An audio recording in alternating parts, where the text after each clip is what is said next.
ഒരു ചെറിയ sweet craving ഒക്കെ സാറ്റിസ്ഫൈ ചെയ്യാൻ പാകത്തിനുള്ള ഒരു സ്ട്രോബെറി ചിയ പുഡിങ്ങിൻ്റെ റെസിപ്പി ആയാലോ എന്ന്. അപ്പോൾ നമുക്കത് എങ്ങനെ ഉണ്ടാക്കണമെന്ന് നോക്കാം. ഒരു ചെറിയ മിക്സിയുടെ ജാർ എടുത്ത് അതിലേക്ക് കുറച്ച് സ്ട്രോബെറിയും പിന്നെ ആവശ്യത്തിന് പാലും ഗ്രീക്ക് യോഗേർട്ടാണ് ഞാൻ എടുത്തിരിക്കുന്നത്, പ്രോബയോട്ടിക്, അതൊരു 3 സ്പൂണും. പിന്നെ ആവശ്യമുണ്ടെങ്കിൽ മാത്രം നിങ്ങൾക്ക് ഷുഗർ ആഡ് ചെയ്യാം, അല്ലെങ്കിൽ നമുക്ക് സ്കിപ്പ് ചെയ്യാം. പിന്നെ കുറച്ച് വാനില എസൻസ് കൂടെ ചേർത്തിട്ട് നന്നായിട്ടൊന്ന് അരച്ചെടുക്കുക.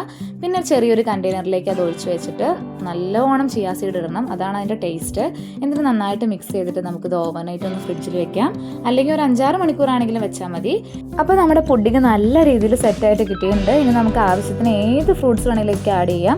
ഞാൻ ബ്ലൂബെറി സ്ട്രോബെറി തന്നെയാണ് ഇതിലേക്ക് ടോപ്പ് ചെയ്തിരിക്കുന്നത്.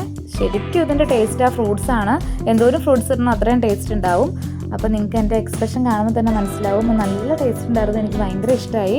അപ്പോൾ നിങ്ങളൊന്ന് ട്രൈ ചെയ്ത് നോക്കുക. അപ്പോൾ ജിമ്മിൽ പോകുന്ന ആളുകളാണെങ്കിലും ഹെൽത്ത് നോക്കുന്ന ആളാണെങ്കിലും ഷുഗർ അവോയ്ഡ് ചെയ്ത് കഴിഞ്ഞാൽ നല്ലൊരു ഹെൽത്തി സ്വീറ്റ് ക്രേവിംഗ് ആയിരിക്കും. അപ്പോൾ താങ്ക് യു ഫോർ വാച്ചിങ്.